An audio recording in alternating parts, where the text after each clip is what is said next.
நாவின் பிரதான செய்திகள். முதலில் தலைப்புச் செய்திகள். சாவகச்சேரி வைத்தியசாலையின் சத்திர சிகிச்சை கூட செயற்பாடுகள் மீள ஆரம்பம். வவுனியாவில் தமிழரசுக் கட்சியின் மத்திய குழு கூட்டம். வரி செலுத்துவோருக்கான முக்கிய அறிவித்தல். ஜனாதிபதியால் வெளியிடப்பட்டுள்ள அதிவிசேட வர்த்தகமானி அறிவித்தல்.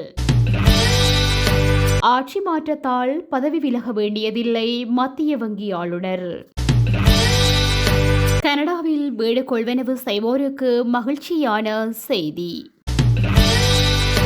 சாவகச்சேரி ஆதார வைத்தியசாலையின் சத்திர சிகிச்சை கூடம் நேற்று வெள்ளிக்கிழமை முதல் இயங்க ஆரம்பித்துள்ளது.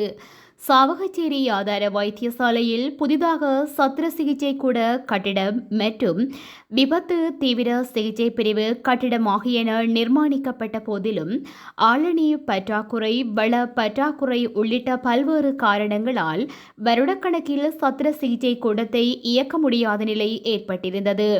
இந்நிலையில் அண்மையில் சாவகச்சேரி ஆதார வைத்தியசாலை விவகாரம் பூதாகரமாக வெடித்திருந்த நிலையில் புதிய வைத்திய அத்தியட்சகர் வைத்தியர் ரஜீவ் சத்திர சிகிச்சை பிரிவை இயக்க நடவடிக்கை எடுத்து அதில் வெற்றியும் கண்டுள்ளார். சத்திர சிகிச்சை நிபுணர் பேராசிரியர் ரவிராஜ், மகப்பேற்று நிபுணர் ஸ்ரீ சுபாஸ்கரன் உள்ளிட்ட மருத்துவ குழுவினர் சத்திர சிகிச்சை கூடத்தை வெற்றிகரமாக ஆரம்பித்து வைத்துள்ளனர். ஆரம்ப தினத்தில் ஹேர்னியா நோயாளிகளுக்கான சத்திர சிகிச்சை, 2 சிசேரியன் சத்திர சிகிச்சைகள், மேலும் 4 சிறிய சத்திர சிகிச்சைகள் ஆகியன வெற்றிகரமாக மேற்கொள்ளப்பட்டுள்ளன.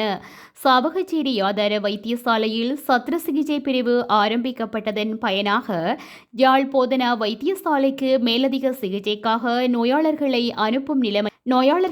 அனுப்பும் நிலைமை வெகுவாக குறைக்கப்படும் என எதிர்பார்க்கப்படுகின்றது.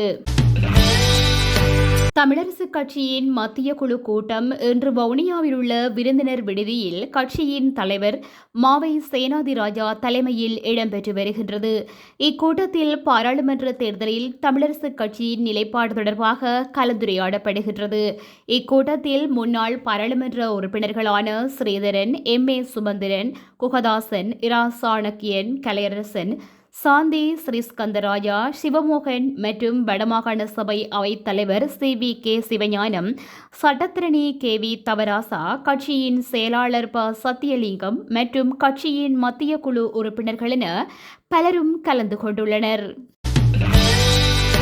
வரி செலுத்த தகுதியான அனைவரும் 2023 அல்லது 2024 ஆண்டிற்கான வருமான வரியை செப்டம்பர் 30 முன்னர் செலுத்த வேண்டுமென உள்நாட்டு இறைவரி திணைக்களம் அறிவித்துள்ளது. குறித்த கால அவகாசத்துக்குள் வரி செலுத்த தவறினால் அபராதம் மற்றும் வட்டி அறவிடப்படுவதோடு தள்ளுபடி செய்யப்படவோ குறைக்கப்படவோ மாட்டாது என்றும் திணைக்களம் தெரிவித்துள்ளது. அத்தோடு நிலுவையிலுள்ள அனைத்து இயல்பு நிலை வரிகளையும் எதிர்வரும் அக்டோபர் 30 அல்லது அத்திகதிக்கு முன்னர் செலுத்த வேண்டுமென்றும் உள்நாட்டு இறைவரி திணைக்களம் நினைவூட்டியுள்ளது. இது தொடர்பான மேலதிக தகவல்களை பெற விரும்புவோர் 1944 என்ற இலக்கத்துக்கு தொடர்பு கொள்ளலாம் அல்லது அருகிலுள்ள பிராந்திய அலுவலகத்திற்கு சென்று மேலதிக விவரங்களை பெற்றுக்கொள்ள முடியும். அரசியலமைப்பின் 44வது சரத்தின் உபசரத்தின் கீழ் ஜனாதிபதி அனுரகுமார திசாநாயக்கவுக்கு உள்ள அதிகாரங்களை பயன்படுத்தி அதிவிசேட வர்த்தகமானி அறிவித்தல் ஒன்று வெளியிடப்பட்டுள்ளது.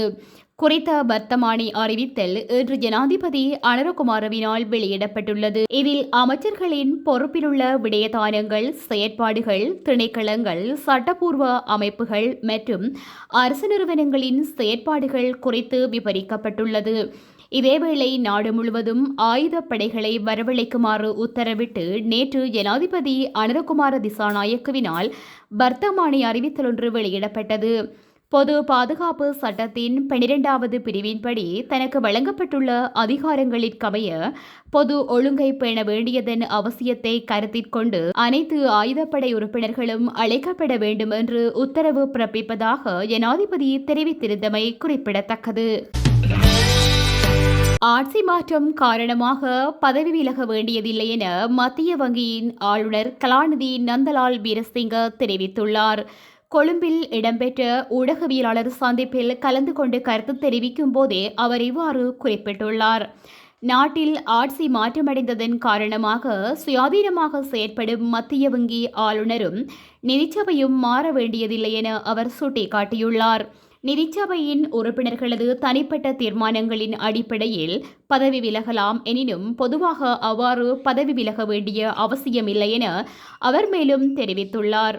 புதிய மத்திய வங்கி சட்டத்தின் கீழ் நிதிச்சபை மற்றும் ஆணையாளர் குறிப்பிட்ட காலத்திற்கு நியமிக்கப்பட்டுள்ளார். பதவிக்காலத்தில் உச்ச அளவில் சேவையை வழங்கும் பொறுப்பு தமக்கு உண்டு என கலாநிதி நந்தலால் வீரசிங்க தெரிவித்துள்ளமை குறிப்பிடத்தக்கது. கனடாவில் வீடுகளை கொள்வனவு செய்வோருக்கு மகிழ்ச்சியான அறிக்கை ஒன்று வெளியிடப்பட்டுள்ளது. வீடுகளின் விலை குறைவு மற்றும் அடகு கடன் வட்டி விகித மாற்றம் போன்ற நிலைமைகள் வீடுகளை கொள்வனவு செய்வதற்கான சாத்தியத்தை அதிகரித்துள்ளது. ரெட்கப்ஷியே என்ற இணையதளம் இது தொடர்பான தகவல்களை வெளியிட்டுள்ளது. இத்துடன் செய்திகள் நிறைவடைகின்றன. மேலதிக செய்திகளை www.todayjefna.com என்ற இணையதளத்தில் பார்வையிடலாம்.